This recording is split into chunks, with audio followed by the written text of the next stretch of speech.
आचार्य वसुधा हार्दिक अभिनंदन करती हूँ आप सभी का आपके अपने YouTube चैनल गुरु सप्तऋषि ज्योतिष शिक्षण संस्थान की ओर से। दोस्तों, आज के वीडियो में हम बात करने वाले हैं कि साल 2024 अब शुरू हो रहा है। अब ये साल कैसा जाएगा आपके लिए, इस साल में क्या करें क्या ना करें, क्या करने से आपको फायदा होगा और क्या कुछ करने से हो सकता है भारी नुकसान, सभी की जानकारी दूंगी आज के इस वीडियो में। लेकिन उससे पहले यदि आपने अब तक चैनल को सब्सक्राइब नहीं किया है तो प्लीज चैनल को सब्सक्राइब कीजिए, साथ ही साथ बेल आइकॉन को जरूर दबा दीजिए ताकि आने वाले सभी वीडियो आपको समय से मिल सके। तो चलिए बात करते हैं आज के विषय के बारे में, बात करते हैं कैसा रहेगा साल 2024 मकर लगन वाले जातकों के लिए। आज मकर लगन की बात हो रही है। जी हाँ, जिनकी हॉरोस्कोप 10 नंबर से शुरू होती है उनके लिए ये वीडियो है। तो मकर लगन की अगर हम बात करें तो साल के शुरू के यानी कि साल के पहले दिन 1 जनवरी 2024 को आपकी कुंडली के ग्रह गोचर की स्थिति कुछ इस प्रकार रहने वाली है। मकर लगन वाले जातकों के दूसरे भाव में अभी शनिदेव गोचर कर रहे हैं अपने ही राशि में। तीसरे भाव में राहु का गोचर चल रहा है। देवगुरु बृहस्पति चतुर्थ भाव में गोचर कर रहे हैं तथा चंद्रमा साल की शुरुआत में आपके अष्टम भाव में होंगे। केतु का गोचर चल रहा है कुंडली के नवम भाव में। बुध और शुक्र कुंडली के एकादश भाव में तथा द्वादश भाव में यानी कि 12th हाउस में सूर्य और मंगल का गोचर रहेगा साल की शुरुआत में। अब ये तो है पहले दिन की स्थिति, लेकिन हम बात कर रहे हैं पूरे साल 2024 के बारे में। तो सबसे पहले बात करते हैं, शुरुआत करते हैं आपकी हेल्थ से लेकर। तो आपके लगन के स्वामी इस साल यानी कि पूरे ही साल रहने वाले हैं आपकी कुंडली के दूसरे भाव में, जहां पर ये स्वराशि के हैं, मूल त्रिकोण राशि के अंदर विराजमान है और ये भाव आपके गले का भाव बनता है। और यहाँ पर हो सकता है शनिदेव आपको थोड़ी सी गले से जुड़ी हुई परेशानियां पैदा कर सकते हैं, लेकिन हाँ यहीं पर आपको और ज्यादा सत्यवादी बनाएंगे क्योंकि शनिदेव का कार्य है सच्चाई की तरफ चलना। तो यहाँ पर शनिदेव बैठकर कुछ ऐसी बातें भी बुलवा सकते हैं आपके परिवार में, आपके कुटुंब में, जिनके कारण सामने वाले को, आप तो सच कहेंगे लेकिन सामने वाले को वो बातें शायद चुभ सकती हैं। तो सच्चाई की तरफ आप इस समय में बढ़ते हुए दिखाई देंगे। वहीं पारिवारिक रिश्तों को लेकर ये साल आपके लिए अच्छा रहने वाला है, लेकिन कुछ मतभेद आपकी पैतृक संपत्ति से जुड़े हुए इस समय में उत्पन्न हो सकते हैं। हेल्थ की दृष्टि से ये टाइम पीरियड थोड़े से जोड़ों के दर्द की प्रॉब्लम आपको बन सकती है। साथ ही साथ अगर हम बात करें तो इस साल में आप लोगों को वेट लॉस की तरफ भी ध्यान देना चाहिए। अब आपकी कुंडली में देवगुरु बृहस्पति जब तक चतुर्थ भाव के अंदर गोचर करेंगे उस समय तक यानी कि जनवरी, फरवरी, मार्च और अप्रैल तक आपको हेल्थ से जुड़े हुई चीजों में सबसे ज्यादा ध्यान रखना है अपने कोलेस्ट्रॉल लेवल का। जी हाँ, कोलेस्ट्रॉल लेवल का बहुत ज्यादा ध्यान रखिएगा क्योंकि हो सकता है इस समय में देवगुरु बृहस्पति चतुर्थ भाव में बैठ के आपके, क्योंकि चर्बी का कारण माने जाते हैं देवगुरु बृहस्पति, और चतुर्थ भाव में जब विराजित होते हैं तो कहीं ना कहीं कोलेस्ट्रॉल लेवल को भी बढ़ा देते हैं। उसके बाद में बात करते हैं कि बाद में क्या होगा। देवगुरु बृहस्पति फिर आ जाएंगे आपकी कुंडली के पंचम भाव में, तो प्रेम संबंधों को और अच्छा बनाएंगे। साथ ही साथ हालांकि आपकी कुंडली में आकारक है, लेकिन जहां पर देवगुरु बृहस्पति बैठते हैं वहां के फलों को बढ़ा देते हैं। तो अप्रैल के बाद यानी कि मई 2024, 1 मई 2024 को होगा देवगुरु बृहस्पति का राशि परिवर्तन।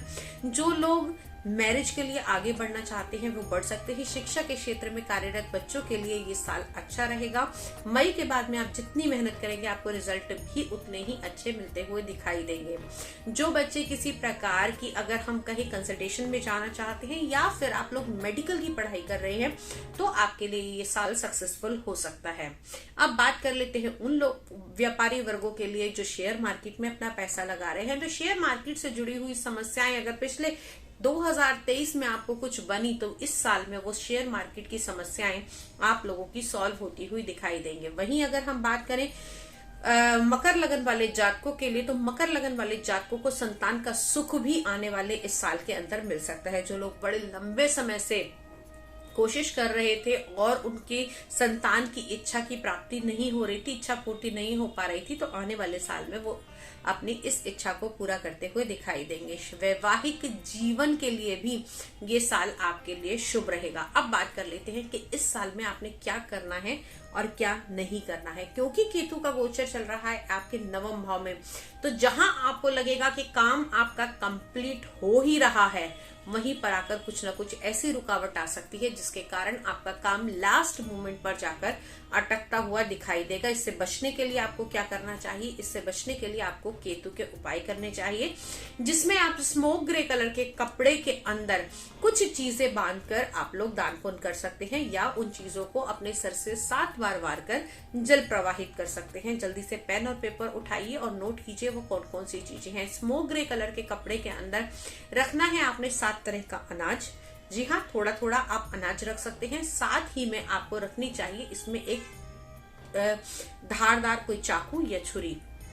उसके अलावा आप इसके अंदर रख सकते हैं कोई भी ग्रे कलर का कोई स्टोन आप रखना चाहते हैं तो वो रख सकते हैं। अन्यथा आप इसके अंदर अगर रखना चाहते हैं तो कैट्स आई का एक स्टोन लेकर आप इसे प्रवाहित कर सकते हैं। इन चीजों की पोटली बनाइए, सर पर से 7 बार वार कर इसे जल प्रवाहित कर दिए। अगर आपके काम अचानक से रुक रहे हैं तो आपको ये निश्चित तौर पर करना चाहिए।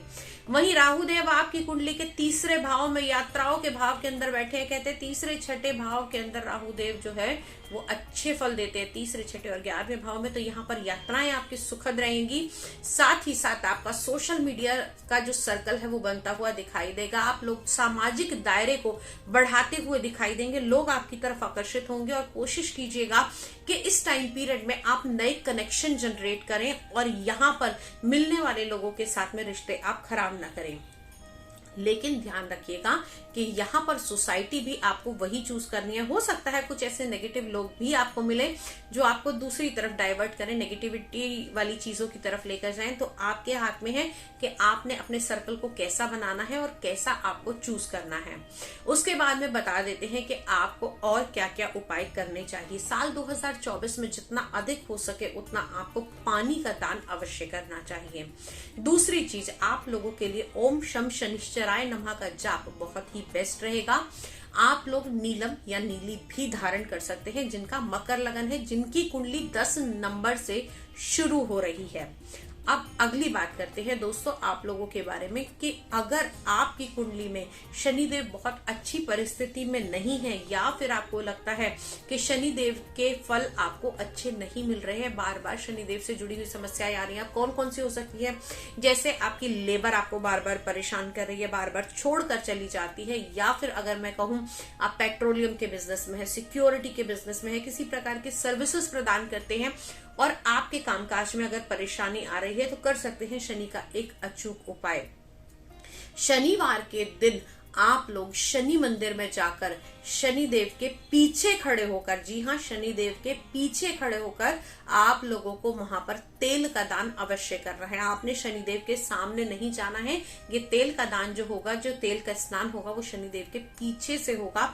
ध्यान रखिएगा, जब ये करेंगे आप शनिदेव के सामने नहीं जाएंगे, साइड में रहेंगे या फिर आप शनिदेव के पीछे रहेंगे। उसके अलावा आप इसको लगातार 5 या 7 शनिवार करेंगे तो निश्चित तौर पर आपको जो शनि के प्रकोप से परेशानियां उठानी पड़ रही थी उनमें आपको और ज्यादा राहत मिलती हुई दिखाई देगी। साथ ही साथ शनिदेव आपके कर्म फलदाता है, तो आप लोगों को अच्छे कर्म करने चाहिए। जितना अधिक हो सके अपने माँ बाप की सेवा कीजिए और इस आने वाले वर्ष के अंदर जितना अधिक हो सके उतने परमार्थ के कार्य कीजिए। आज के वीडियो में इतना ही। अगर आप व्यक्तिगत रूप से अपनी कुंडली का विश्लेषण कराना चाहते हैं, घर या फैक्ट्री का वास्तु कराना चाहते हैं, या फिर मुझसे tarot card reading, astrology, numerology सीखना चाहते हैं तो स्क्रीन पर दिए हुए नंबर पर मुझे संपर्क कर सकते हैं। आज के वीडियो में इतना ही। अगले वीडियो में फिर से मुलाकात करती हूँ। तब तक के लिए जय माँ भगवती।